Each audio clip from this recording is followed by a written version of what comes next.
నమస్కారం ఘంటారామానికి స్వాగతం. ముందుగా ప్రధానాంశాలు. నేడు సంగారెడ్డి జిల్లా జహీరాబాద్లో ముఖ్యమంత్రి పర్యటన. 494 కోట్ల అభివృద్ధి పనులకు శంకుస్థాపన చేయనున్న రేవంత్ రెడ్డి.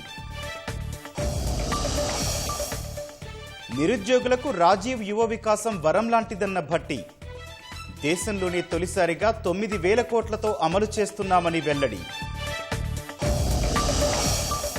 కేసీఆర్కు ఎమ్మెల్సీ కవిత రాసిన లేఖపై రాజకీయ పార్టీల విసుర్లు. బీఆర్ఎస్లో ముసలం తారాస్థాయికి చేరిందని విమర్శలు. అకాల వర్షాలతో ధాన్యం తడిసిపోయి అన్నదాతల కన్నీరు. కొర్రీలు పెట్టకుండా ప్రభుత్వమే కొనుగోలు చేయాలని వేడుకోలు. యూపీలో బీభత్సం సృష్టించిన ఈదురుగాలుల వర్షం. స్తంభాలు విరిగిపోయి చెట్లు గోడ కూలి 15 మంది మృత్యువాత.